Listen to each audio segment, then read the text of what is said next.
আমি এমন মানুষের পেছনে থাকতে চাই না যারা দেখলে আল্লাহর কথা মনে পড়ে না। না, আমি এমন মানুষের পেছনে থাকবো না। আমি এমন মানুষের পেছনে থাকতে চাই যারা দেখলে আমার আল্লাহর কথা মনে হয়। আমি আমার নিজের ঈমান থেকে বলছি, বুকে হাত দিয়ে, আমার 3 পুরুষের পরে আমি সত্যি কথা বলছি, আমি আর কাউকে চিনি না। আমার বাবার নাম রিয়াজউদ্দিন সর্দার, তার বাবার নাম সাহান আলী সর্দার, তার বাবার নাম নমাজ আলী সর্দার। এরপরে আমি আর চিনি না, আর আমি নামও জানি না।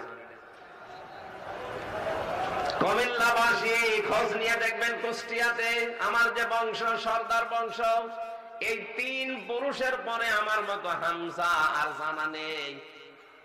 এখন নমাজ আলী সাহেবের বাবা মাত্র 61 বছর আগে মারা গেছে। আমার বাবার কাছে আর দাদা যখন বেঁচে ছিল জিজ্ঞাসা করেছিলাম, হিসাব করে দেখলাম মাত্র 61 বছর আগে উনি মারা গেছে। নমাজ আলীর বাবা কি আমি বললাম না, নাম জানি না, আর আমার মনেও নেই।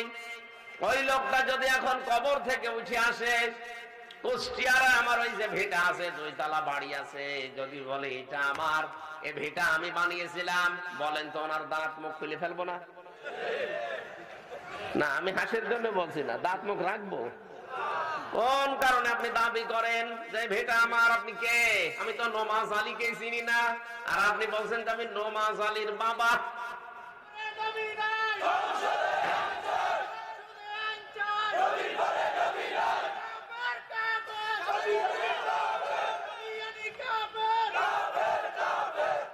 আরে ভাই, কাদিয়ানি হোক আর অন্য কোন ধর্মের নাম নিয়ে হোক, আমরা তো নিষেধ করছি না বাংলাদেশে আপনাকে থাকতে, কিন্তু আপনি মুসলিম পরিচয় দিতে হলে আমাদের নবীকে শেষ নবী মানা লাগবে। এবার বলেন না কেন? আমি একটা একটা অক্ষরের ব্যাখ্যা করছিলাম, আপনি দাল জাল র সা পড়তে পড়তে শেষ অক্ষরে যাবেন, দেখবেন ইয়া লেখা আছে। কি লেখা আছে? আল্লাহ পাক ইয়া দিয়ে আমার নবীকে সম্বোধন করেছেন, ইয়াসিন, হে নেতা, হে। আরো জোরে বলেন। আমি কি বানিয়ে বলছি শব্দটা? তাফসিরে কাবিরের ভেতরে পাবেন এটা। আল্লামা ফখরুদ্দিন রাজি রাহমাতুল্লাহ আলাইহি এই সিন শব্দের ব্যাখ্যা করতে গিয়ে তিনি 5টা বিষয় এনেছেন।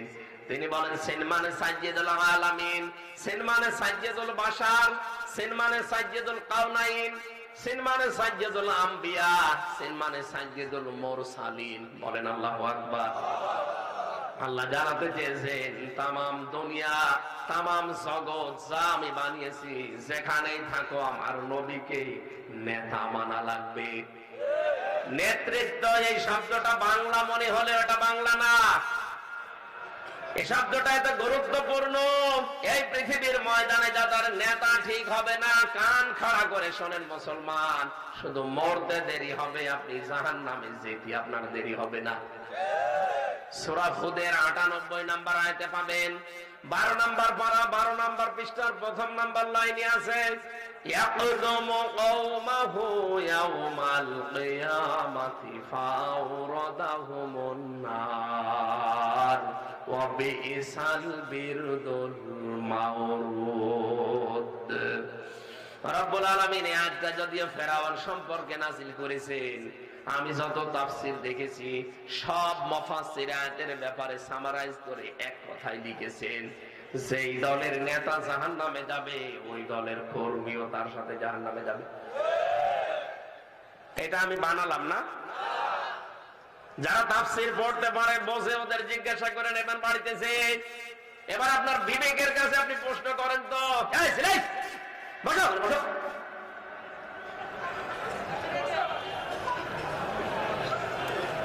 এক ঘন্টা বসে থাকতে পারেন না, ভেতরে বসে যান কেন? আয়াত শেষ হওয়ার আগে যদি আপনি ওঠেন না, আপনার খবর আছে।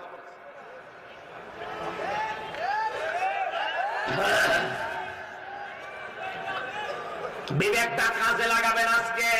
বাড়ি যাওয়ার আগে আপনাকে আজকে সিদ্ধান্ত নেওয়া লাগবে, নয়তো আমি যেতে দেব না।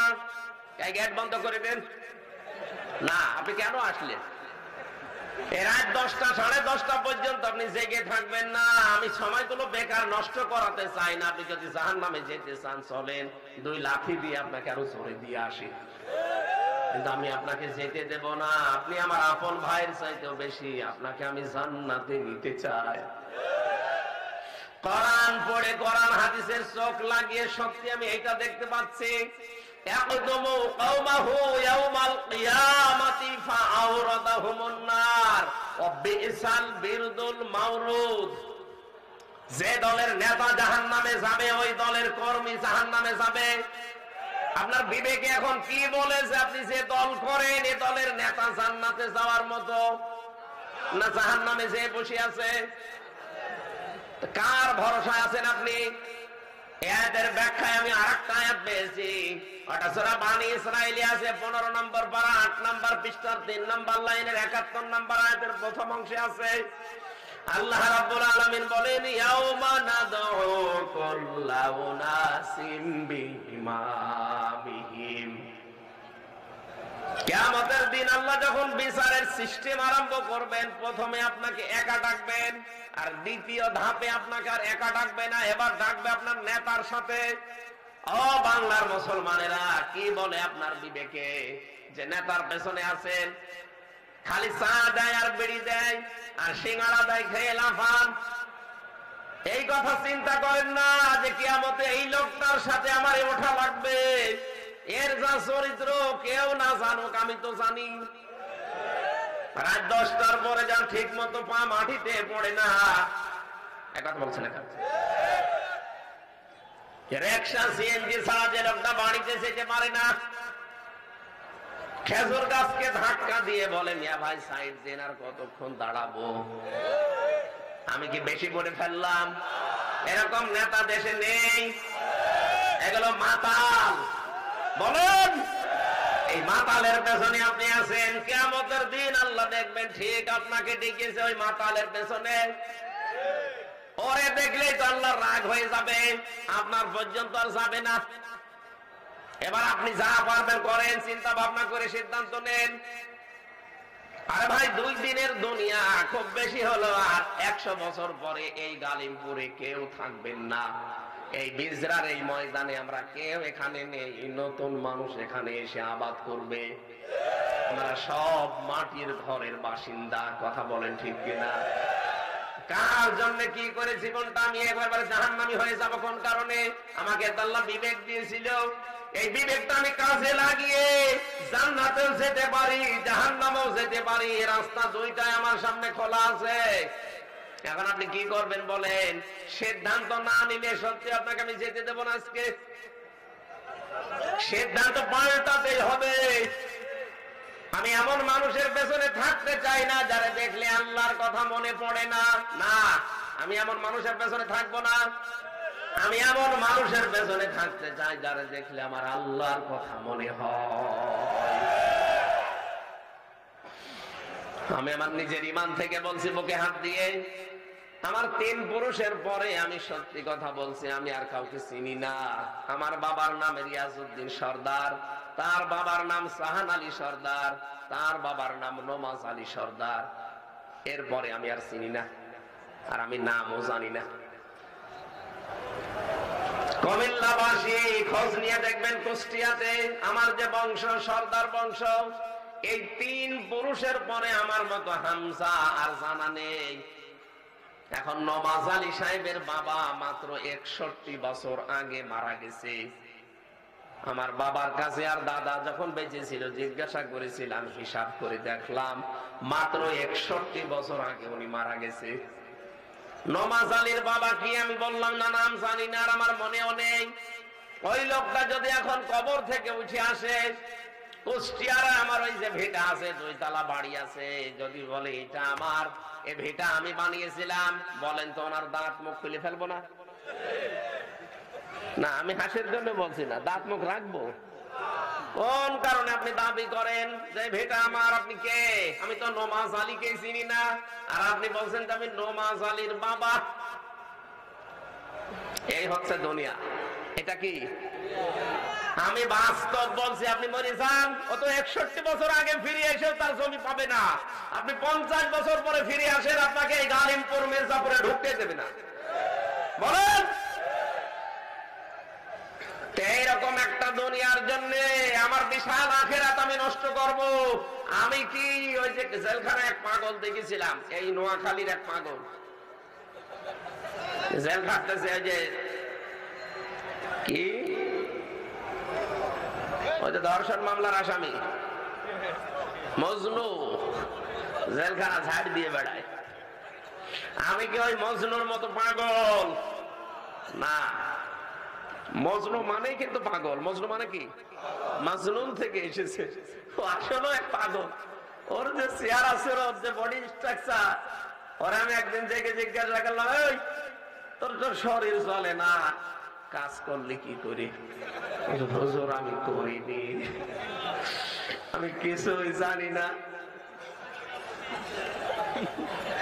কুমিল্লাবাসী, আমরা কিন্তু সত্যি কথা বলছি, আমরা পাগল না, আর পাগল হব না সামনে। আমি বাস্তব একটা উদাহরণ দেওয়ার পরেও যারা আজ তাদের নেতা ঠিক করবেন না, আপনি যা ভালো লাগে এখন করতে পারেন। আমরা যেহেতু কোরআনে কারীম থেকে কথা বলবো বললাম, কোরআনে কারীমের সূরা তাহা 49-50 দুইটা আয়াত পড়েছি। আমরা একটা শব্দের উপরে শুধু ব্যাখ্যা করব। শব্দটার নাম হচ্ছে রব। নাম কি? বলেন বলেন, খুব খেয়াল করে শুনবেন আয়াতটা। আল্লাহ রাব্বুল আলামিন বলেন, ক্বালা ফামার রাব্বুকুমা ইয়া মূসা, ক্বালা রাব্বুনাল্লাযী আ'তা কুল্লা শাইইন খালকাহু সুম্মা হাদা। এই শব্দটা নিয়ে আবহমান কাল থেকে ঝামেলা চলে আসতেছে। এখনো এইটা নিয়ে ঝামেলা, কিয়ামত পর্যন্ত এই শব্দ নিয়ে ঝামেলা থাকবে। এটা নিরসন করার জন্য আজকে আমরা বসেছি। এটা নিরসন করে বাড়ি যাওয়া লাগবে। হযরতে মূসা এবং হারুন আলাইহিস সালাম দুইজন যখন ফেরাউনের দরবারে গিয়েছে রবের দাওয়াত দিতে, আমার আল্লাহর কথাগুলো যিনি বলছিলেন, সর্বপ্রথম ফেরাউন তখন জিজ্ঞাসা করেছে, ক্বালা ফামার রাব্বুকুমা ইয়া মূসা, হে মূসা তোমাদের রব কে? যে রবের পরিচয় তুমি কথা বলো আমার কাছে, যে রবের দাওয়াত নিয়ে এসেছো, এ রব কে? হযরতে মূসা ওই দিন শুধু একটা মাত্র কথা বলেছিলেন। রবের ব্যাখ্যায় হাজারো কথা বলা যাবে, আমরা বলবো সামনে ইনশাআল্লাহ, কিন্তু তিনি একটা কথা ওই দিন বলেছিলেন। কয়টা? হযরতে মূসা বলেছিলেন, ক্বালা ফামার, ক্বালা রাব্বুনাল্লাযী আ'তা কুল্লা শাইইন খালকাহু সুম্মা হাদা। আমার রব হচ্ছেন তিনি, যিনি পৃথিবীর প্রতিটি জিনিস জোড়ায় জোড়ায় সৃষ্টি করেছেন এবং তাদের পথ দেখিয়েছেন। জীবন চালাতে কি ব্যবস্থা লাগবে সেই ব্যবস্থা পর্যন্ত তিনি দিয়েছেন। তার নাম রব। মানে রবের কথা পেলাম আমরা এখানে দুইটা। রব হওয়ার জন্য শর্ত আল্লাহর নবী মূসা তুলে ধরলেন। তিনি আ'তা কুল্লা শাইইন খালকাহু, প্রতিটি জিনিস বানিয়েছেন।